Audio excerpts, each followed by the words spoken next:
تو اب مقصد یہ کہنے کا ہے کہ جب آپ کا ریئل ٹائم ہوتا ہے جہاں سے آپ نے چیزوں کو ایگزیکیوٹ کرنا ہے، امپلیمنٹ کرنا ہے، نفاذ کرنا ہے، وہاں ہم مار کھا جاتے ہیں۔ مار کھا جانے سے مراد یہ ہے کہ آپ کو انرجی بچا کے رکھنی ہے کہ اگر میں رات کو سوؤں اور سونے سے پہلے میں خواب دیکھنا شروع کر دوں، ہم سارے بیٹھے ہوئے ہیں ایک محفل میں اور ہم یہ سوچنا شروع کر دیں کہ صبح اٹھیں گے اور صبح اٹھنے کے بعد یہ کام کرنا ہے، یہ کام کرنا ہے، اس کا بڑا فائدہ ہوگا، اور اس کے بعد ہم سو جاتے ہیں اور صبح اٹھ کے ہم دیگر مشاغل میں مصروف ہو جاتے ہیں۔ تو ہمارا وہ جو خواب تھا، وہ جو ویژن تھا، وداؤٹ ایکشن وہ ایک ڈے ڈریم ہو گیا۔ یعنی ویژن کو اگر ایکشن کی سپورٹ حاصل نہیں ہوگی، آپ کی فکر یا آپ کا شعور جب عملی طور پر ایک شکل میں نہیں ڈھلتا، وہ خواب ہی رہ جاتا ہے۔ لیکن اگر میں صبح اٹھوں اور ایک دم بغیر سوچے ہوئے کسی طرف منہ اٹھا کے چل پڑوں، پیر بدھائی پہنچ جاؤں، فیض آباد پہنچ جاؤں، یا کسی جگہ پہ پہنچ جاؤں ایئرپورٹ میں، اور مجھے پتہ ہی نہ ہو کہ to which direction I am heading, کہاں جانا چاہتا ہوں، تو آپ وہاں کھڑے ہو کے سوچنا شروع کر دیں گے کہ کس جہاز پہ بیٹھوں، کس ٹرین کو پکڑوں، کس گاڑی کو پکڑوں، چونکہ اب آپ ایکشن میں تو چلے گئے لیکن آپ کے پاس ویژن ہی نہیں ہے۔ تو دونوں چیزوں کا کولو فیل کا ایک بڑا زبردست ایک انٹیگریشن اور ان کے اندر ایک سمیٹری ہونی چاہیے۔ ہماری زندگی میں جو زیادہ فیلئر ہے، یہ میں آپ کو پاکستانی معاشرے کی بات بتا رہا ہوں یا ساؤتھ ایشین ریجن میں بھی دیکھ لیں، ہماری سائیکولوجیکل پیٹرن پچھلے سیشن میں ہم نے بات کی تھی، ایک ہی ہے۔ نوجوانوں کو میں بتانا یہ چاہتا ہوں، یہ میں دوبارہ سے آپ کو دکھاتا ہوں، یہ قرآن پاک میں بڑی محفلوں میں اس کا ذکر کر چکا ہوں اور بڑی سنجیدگی کے ساتھ میں اس کے اوپر غور کرتا ہوں خود بھی، ہم امپلیمنٹ نہیں کرتے۔ قرآن میں آپ کو ہر جگہ پہ ہر دوسری آیت میں امر اور نہی کی کوئی بات ہے، ہم اس کو اپنی ذات کا حصہ نہیں بنانا چاہتے، ہم یا آہ کریں گے یا واہ کریں گے، یہ دونوں چیزیں نقصان دہ ہیں۔ آہ کریں گے اور غم کی کیفیت میں آپ چلے گئے اور اس کے بعد آپ عملی طور پر اس آہ کو نہیں سمجھیں گے، عملی طور پر کسی شکل میں نہیں ڈھلیں گے، تو آہ کا فائدہ کوئی نہیں۔ آہیں ہر سال آپ کرتے رہیں گے، یا واہ واہ کریں گے اور واہ واہ کرنے کے بعد بھی آپ اس چیز کو اپنی زندگی میں امپلیمنٹ نہیں کریں گے تو اس کا بھی کوئی فائدہ نہیں۔ میں قرآن کو چومتا ہوں، ہم سب چومتے ہیں، قرآن کو چومنا بہت ایک افضل عمل ہے، لیکن اگر ہم اس کے اندر گھس جائیں، علامہ اقبال نے کہا تھا کہ آپ یہ جو بحر ہے اس کے اندر غرق ہو جائیں، اس کے اندر اتریں، اور پھر اس سے کیا ہوگا کہ اللہ کرے تجھ کو عطا جدت کردار۔ جدت یعنی آپ کے کردار میں جدت اسی وقت آتی ہے جب آپ صاحب کردار ہو جاتے ہیں۔ اب صاحب گفتار ہونا اور اس کے بعد امپلیمنٹیشن کی سٹیج یا ایگزیکیوشن کی سٹیج کے بعد جو آپ کی گفتار تھی اس کو آپ نے امپلیمنٹ کر دیا یا ایگزیکیوٹ کر دیا، تو اب آپ صاحب کردار ہو گئے۔ وہ الگ بات ہے کہ کردار آپ کا منفی ہے یا مثبت ہے، وہ الگ ایک پہلو ہے اس چیز میں، لیکن دونوں کے ریزلٹس ہیں وہ مرتب ہوں گے۔ اگر ایک انسان منفی توانائیاں جو ہیں منفی انداز میں ان کا استعمال کرتا ہے تو ظاہری بات ہے اس کے جو نتائج ہوں گے وہ بھی منفی نکلیں گے۔ اسی طریقے سے اگر آپ اپنی توانائیوں کا جو استعمال ہے، انویسٹمنٹ ہے، وہ اسبات کے ساتھ کرتے ہیں، پازیٹیو انداز میں کرتے ہیں، تو پھر اس کے ریزلٹس ہیں وہ بھی پازیٹیو انداز میں نکلیں گے۔ اب ہم آ جاتے ہیں اپنے ملکی سسٹم کی طرف جو ہمارا نیشنل سسٹم ہے۔ یہ تو ہو گئی یہاں پہ ایک ضمناً چھوٹی سی مثال مجھے یاد آ گئی۔ میں پچھلے سال جی ٹی روڈ کے ذریعے گجرات جا رہا تھا، تو اپنی جو کالج کا زمانہ تھا وہ مجھے یاد آ گیا۔ اس بات کو آپ سمجھ لیں کہ 20-22 سال گزر گئے، اور 20-22 سال کے بعد بھی جی ٹی روڈ کے کنارے جو ایک دو کالج ہیں بڑے مشہور گورنمنٹ کے، وہ موجود ہیں۔ سیم اسی طریقے سے اسٹوڈنٹس باہر کھڑے تھے، سیم اسی طریقے سے گاڑیاں روکی جاتی تھیں، سیم اسی طریقے سے وہ شیشے توڑنے والا ایک عمل جو ہے وہ کیا جاتا ہے۔ مقصد یہ کہنے کا ہے کہ ہماری زندگی میں امپلیمنٹیشن کی کمی ہے، چونکہ امپلیمنٹیشنز جو ہیں وہ نہیں ہوتی۔ کمیٹیاں بنی، کمیٹیوں نے ایک رپورٹ مرتب کی، کمیٹی کا وقت ختم ہو گیا، چائے پانی ہضم، ڈکار مار لیا، امپلیمنٹ نہیں ہوتی۔ ہر واقعے کے ساتھ ایک کمیٹی بنتی ہے، ان کمیٹیوں کی رپورٹیں جو ہیں وہ فائلوں میں دبا دی جاتی ہیں، ان کو ہوا نہیں لگائی جاتی، ان کو وقتی طور پر بس وہ جس کو کہتے ہیں نا گونگلواں تو مٹی، وقتی طور پر ایک وہ چادر چڑھائی جاتی ہے، گٹروں کا ڈھکن بدل کر دیا، تبدیل کر دیا، اس کے اندر کوئی باہر کوئی چھوٹا سا لش پش کر دی اور کہا کہ گٹر کا جو تعفن ہے وہ ختم ہو گیا۔ گٹر 6 مہینے کے بعد پھر ابلنا شروع ہو جاتا ہے، چونکہ آپ کی جو ٹریننگ وہ لائن تھی، وہ جو پائپس تھے سیوریج کے، وہ آپ نے ٹھیک نہیں کیے۔ تو مقصد یہ کہنے کا ہے کہ ہم ہماری یہ جو نفسیات ہے فرد کی سطح پہ اور پھر قوم کی سطح پہ، یہاں پہ امپلیمنٹیشن کا فیلئر ہے۔ ہم تعلیمی طور پر اگر دیکھتے ہیں، اس قرآن کے ہوتے ہوئے ہمارے پاس کیا تعلیمی نظام کی کمی تھی؟ پرابلم کہاں آ گیا؟ امپلیمنٹیشن نہیں ہے۔ کہ ایک ایسی قوم جو اقرا بسم ربک الذی خلق کے ساتھ شروع ہو، علم بالقلم جس کو شعور ہو جس کا، اب اس شعور کے ہوتے ہوئے وہ جہالت کی اتھا جو گہرائیاں ہیں یا تاریکیاں ہیں اس میں وہ پڑ جائے، تو پرابلم کہاں پہ آئی؟ ہمیں پتہ ہے، فلسفے کا پتہ ہے، اچھی اچھی باتوں کا پتہ ہے، لیکن ہم ان اچھی باتوں کو اپنے اوپر اپلائی نہیں کر رہے، امپلیمنٹ نہیں کر رہے۔ ہمیں پتہ ہے کہ یہ کھانے سے میرا جو فالتو چربی ہے بڑھے گی، مجھے پتہ ہے کہ یہ کھانے سے مجھے دل کا پرابلم آ سکتا ہے، مجھے یہ پتہ ہے کہ اس طرح کے کرتوت کروں گا تو میری آنکھوں کی بینائی جو ہے وہ وقت سے پہلے جانا شروع ہو جائے گی، میں امپلیمنٹ نہیں کرتا، یا آہ کروں گا یا واہ کروں گا۔ اور واہ واہ، بہت اچھی بات، شاہ جی نے بڑی اچھی بات کی ہے، زندہ باد Shah ji, I love you, okay thank you, but please implement this.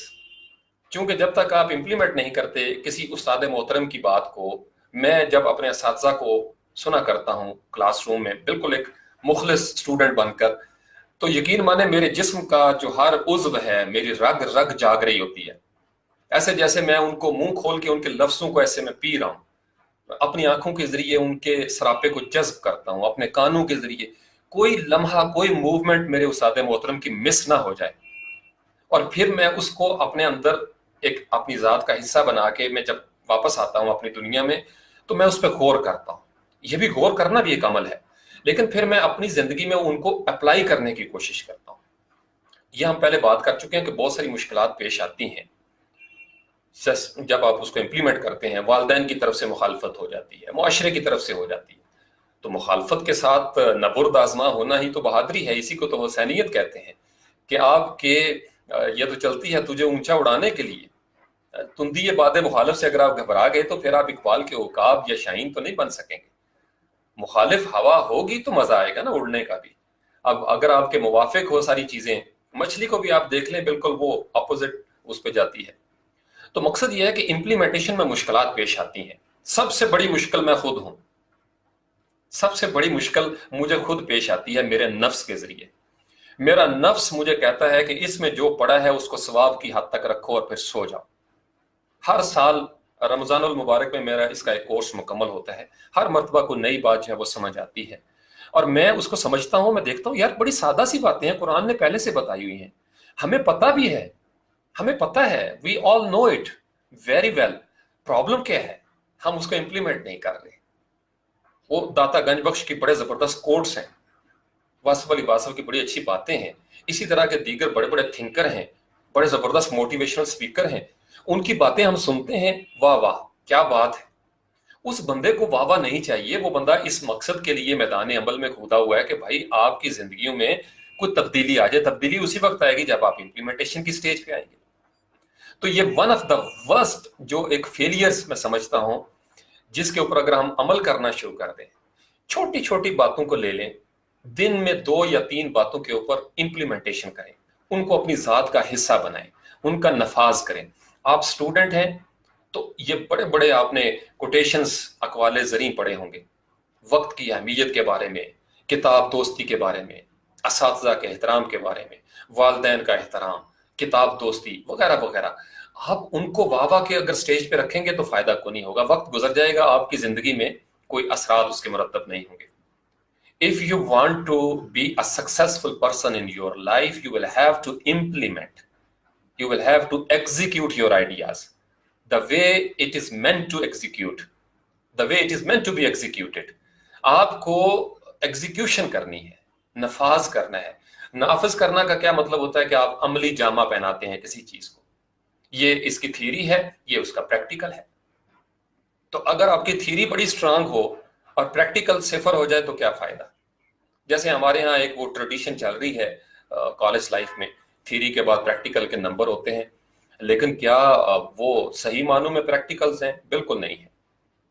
Practical آپ کے سکل بیسڈ ہونے چاہیے تھے شروع کے سٹیج پہ، اور آپ کو سکول لیول پہ اسٹوڈنٹس کو امپلیمنٹیشن اور ایگزیکیوشن کی سٹیج پہ ڈالنا چاہیے تھا۔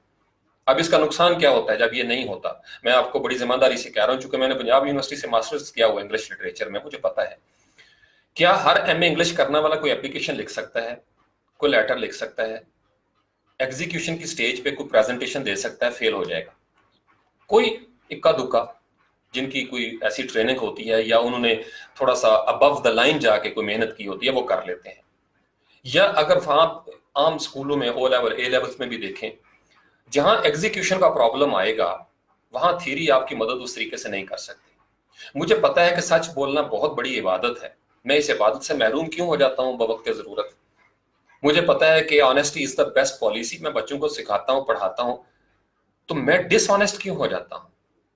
مجھے پتا ہے کہ یونین از اسٹرینتھ، بچپن سے کہانیاں سنائی جاتی ہیں، یونین از اسٹرینتھ، اتفاق میں برکت ہے۔ ہم ہر بچے کو یہ کہانی سناتے ہیں۔ ہم جب بچے تھے تو ہمیں بھی یہی کہانیاں سنائی گئی، ہمارے والدین کو بھی یہی کہانیاں سنائی گئی کہ اتفاق میں برکت ہے۔ یہ نا اتفاقی کہاں سے آئی؟ سمجھتے؟ ہر دوسرے گھر میں نا اتفاقی کہاں سے آئی؟ ہمیں پتا ہے جیسے ایک طلاق کا لفظ ہے، ڈیورس، آپ کے کہا جاتا ہے حلال ترین کاموں میں ایک ناپسندیدہ ترین فعل ہے۔ آپ زندگی میں جا کے دیکھیں ڈیورس کی ریشو کس حد تک بڑھ گئی ہے۔ یعنی ہماری زندگی میں ایگزیکیوشن ہی نہیں، ہم ذرا سی بات پہ بفر کے اور باہر نکلتے ہیں اور نبی پاک علیہ السلام سے اپنے عشق کا اظہار کرتے ہیں۔ نبی پاک علیہ السلام کی تعلیمات کا صرف 10% بھی اگر آپ اپنی زندگی میں امپلیمنٹ کرنے کی پوزیشن میں آ جائیں، یہ میں بڑی ذمہ داری سے آپ کو کہہ رہا ہوں، صرف 10%، آپ یقین مانیے آپ کو کچھ چھو نہیں سکے گا۔ آپ اس قدر گلوریفائنگ انداز میں آگے بڑھیں گے، you will become a dignified personality what ever. Problem کیا ہے کہ ہم بڑی اچھی باتیں سنی، واہ واہ سبحان اللہ، اور سو گئے۔ وقت کی اہمیت ہے، زبردست ہے۔ گریڈ از کرس، مجھے پتا ہے، لالچ بری بلا ہے، میں اس بری بلا کا، اس لت کا شکار ہو جاتا ہوں، میں لالچ میں پڑ جاتا ہوں۔ لالچ میں پڑتا ہوں تو کبھی کوئی مجھے جعلی پیر ہے وہ لوٹ کے لے جاتا ہے، کبھی سونا ڈبل کرنے والے ڈبل شاہ جی آ جاتے ہیں، کبھی کوئی آ جاتا ہے، کبھی کوئی آ جاتا ہے۔ مجھے پتا ہے کہ یہاں پہ اس طریقے سے دھوکہ دینے والے 9 سرباز جو ہیں وہ میرے ارد گرد موجود ہیں، میں جانتے بوجھتے لالچ کا شکار ہو کر ان کے ہاتھوں شکار بن جاتا ہوں اور وہ مجھے لوٹ کے چلے جاتے ہیں۔ ہم سب کو پتا ہے کہ پرانی قومیں جب اس ڈگر پہ چلیں، اس راستے پہ چلیں، وہ ناکام ہو گئی، لیکن کیا ہم ان کے تجربات سے استفادہ کرتے ہیں؟ وی ڈونٹ، زیادہ نہیں کرتے۔ اب ملکی نظام کے اندر بھی اگر آپ پچھلی جو 4-5 دہائیاں ہیں ان کو دیکھیں، قائد اعظم کے فرمودات کو لے لیں، علامہ اقبال کی شاعری، ان کے کلام، ان کے فلسفے کو لے لیں، جو ان کا ویژن تھا، کیا علامہ اقبال کے ویژن کو ہم نے ایکشن میں ڈھالا ہے؟ نہیں ڈھالا، ہم ناکام رہے۔ ہمارے ہاں تمام کتابیں زبردست فرمودات سے بھری ہوئی ہیں، وزڈم ہی وزڈم ہے کتابوں میں۔ یہ کتابیں جو ہیں اس طرح کی، ان میں وزڈم ہی وزڈم ہے، لیکن ڈو یو تھنک کہ وی آر وائز انف؟ نہیں، we are not wise. Problem کہاں پہ آ گیا؟ کتاب اچھی پڑھی، سو گئے۔ اس کتاب میں جو صاحب کتاب نے، مصنف نے اپنی حکمت ہمارے ساتھ شیئر کی تھی، ہم نے اس کو اپنی زندگی میں عملی طور پر شامل نہیں کیا۔ تو یہی وجہ ہے کہ پھر افراد اور اقوام جو ہیں ان کی کامیابی یا ناکامی کا معیار جو ہے وہ سیٹ ہونا شروع ہو جاتا ہے۔ جو افراد یا قومیں سوچ بچار کے بعد ایک اسٹریٹجی بناتی ہیں اور پھر اس کو امپلیمنٹ کرنے پہ پورا زور لگا دیتی ہیں،